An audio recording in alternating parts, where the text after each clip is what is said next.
Hello and welcome to FDTV. My name is Ali and today we are going to take a look at how England should set up so they can have a shot at winning the Euro 2020. We are going to take a look at three massive factors. Number one, what makes them a contender for the Euros in the first place? Secondly, what is the best possible lineup out of the current crop of English players? Thirdly, what formational setups will be the best for Gareth Southgate's 11? So without further ado, let's begin. For the first time in their recent history, the three lines are stacked in every footballing position on the pitch. A selection out of the current players is only a game of fine margin for Gareth Southgate. Their squad depth is the certain factor that makes them a contender for this season's Euro 2020. They performed above expectations at the last World Cup in Russia in 2018. But whenever they faced a quality opposition like Belgium or Croatia, they just fell short. And to overcome the flaws, Gareth Southgate should approach this Euro much more tactically, with group encounters already lined up against Scotland, Czech Republic and Croatia. There is no reason not to believe that football might be coming home after all. Moving to the starting 11, Gareth Southgate has a tough job on his hands. When it comes to the formational setup, a flexible and versatile 4-3-3 should be the best option for the current squad. When we talk about the goalkeeping spot, Gareth Southgate have a number of different options. Sam Johnstone, Nick Pope, Jordan Pickford and Dean Henderson are all amazing candidates. But my vote goes for Nick Pope at Burnley. Pope has been a terrific shortstopper for Sean Dyche's Clarets for the past 3 seasons. And based on current form, it is hard to pick Jordan Pickford or the inexperienced Dean Henderson for the England number 1 spot between the sticks.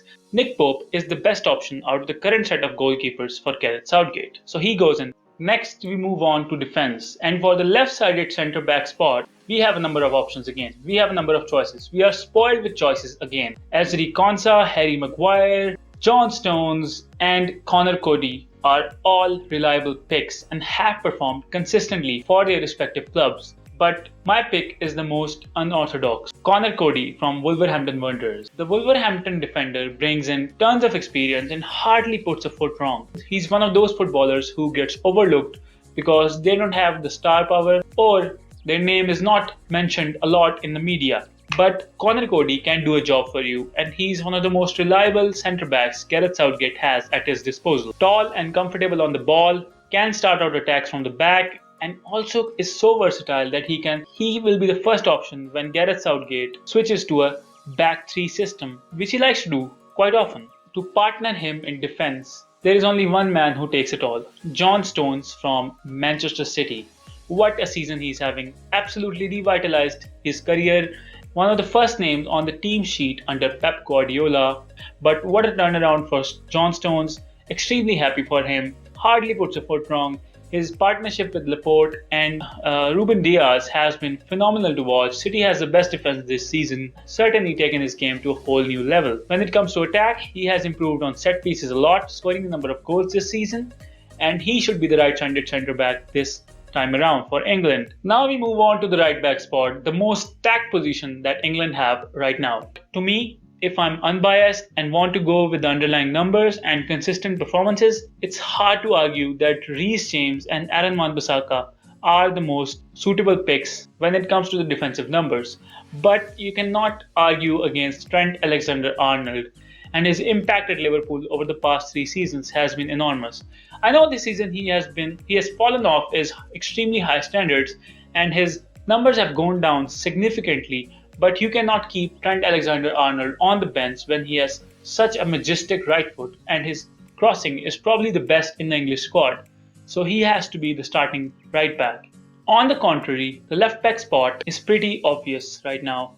Luke Shaw from Manchester United, and he has been a treat to watch going forward, has neutralized a lot of counterattacks and is looking a very solid figure in Ole Gunnar Solskjaer's defensive system at Manchester United. A few months ago, Ben Chilwell should have been the first name on the team sheet, no questions asked. But right now, I have to give the nod to Luke Shaw, who has been absolutely a joy to watch on the left-hand side. So he goes in.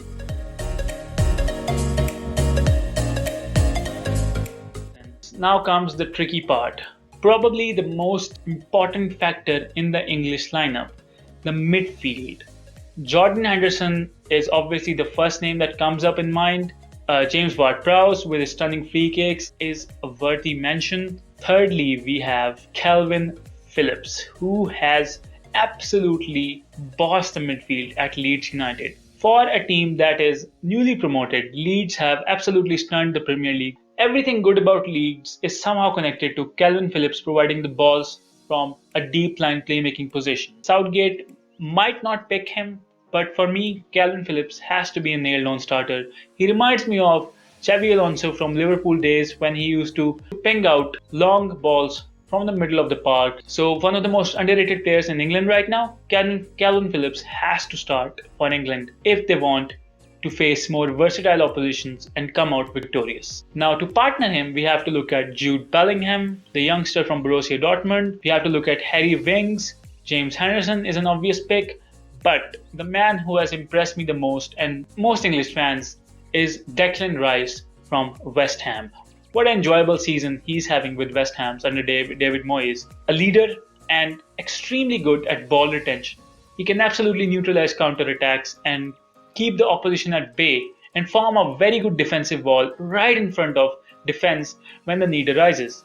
Now, this might be a very unorthodox pairing, and Gareth Southgate, considering his history, might not go for this, but this is very versatile if England switch to a back three system. Now for the third midfielder who will act as a bridge between attack and midfield, we need someone who can perform a free role effectively. We need that Wayne Rooney figure in the starting 11 who can have an impact on the attacking side of things when the striker is failing to produce something. So for that reason, we have two very good options. First of all, Phil Foden at Man City has impressed many fans throughout the world. 6 goals and 5 assists for Foden this season. Other than that, we have James Maddison. 8 goals and 5 assists for Leicester. Again, coming back to his best at the right time. Great set piece taker and always has an impact whenever Leicester City plays. Thirdly, we have the Aston Villa captain, Jack Grealish. What a talent this guy is. I'm a huge fan of Jack Grealish. The way he carries his game and football, his style of play, and his approach to the game reminds me a lot of a young Wayne Rooney. Always finds tight spaces, can provide balls, absolutely brilliant passer of the ball in the final third, is very active in and around the box, and can link up with the striker like he has done with Ollie Watkins remarkably this season. With his 6 goals and 10 assists, has to be a starter if England want to win the Euro this term. Now moving on to the right side of the English front three, we are spoiled with choices once again. But there are two standout players here. First is Jadon Sancho, who has got a Ronaldo-esque quality at Borussia Dortmund. 6 goals and 9 assists this term and is slowly coming back to his best. His link up with Erling Haaland is a joy for football fans all around the world. Hard to argue against Jadon Sancho's right-wing prowess and quality when it comes to the starting lineup. So he goes in on the right hand side. Likewise, for the left hand side of attack, first is Marcus Rashford of Manchester United, who has done absolutely amazing stuff both on and off the pitch in the last 3 or 4 seasons. Secondly, we have Raheem Sterling, who was also the captain of England national team when they beat San Marino 5-0. Bukayo Saka from Arsenal, also a very good player, but I think he's still too young to start and does not have the experience at the international stage, but might be in the squad if considering Gareth Southgate's approach and likeliness of including youngsters in the team. If you opt for Rashford, then it takes the responsibility of the main striker. He likes to move into the box, cut inside from the left-hand side, create chances, is also a brilliant passer from the deep like he does from Manchester United. So for me, Rashford should be the starter. His current season with Manchester United is not as good as the last one, but still has produced brilliant numbers and has turned up in important games. So for me, he takes the left wing spot. Now moving on to the main spot for the man who should be leading the team and who won the Golden Boot at the last World Cup, Harry Kane, also known as Hurricane. 17 goals and 13 assists this season. For me, apart from Lewandowski, the best striker in the world, Harry Kane should be the starting man. There is a big difference of quality between Harry Kane and Dominic Calvert-Lewin, Danny Ings and Ollie Watkins.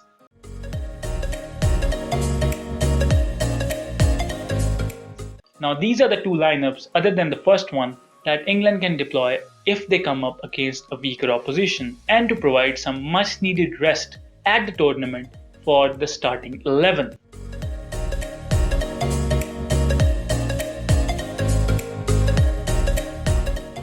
Now, when it comes to expectations, Gareth Southgate has turned around England and has done some amazing changes with the squad. We know that awful Roy Hodgson era, the Fabio Capello era, where people who took charge of the English setup failed miserably, but right now things are going on a positive note. Anything less than a semi-final would be a failure for Gareth Southgate considering the squad that he has. Gareth Southgate is the main point of failure for England. He needs to be more sensitive to tactical approach to the game, to every game that he plays. The way he sets up his team is the most important thing when it comes to England this summer at the Euros. With that being said, this is all that we have time for today. You can check out our weekly podcast that we post every Thursday on YouTube and all major platforms. And until next time, take care, stay safe, FDTV out.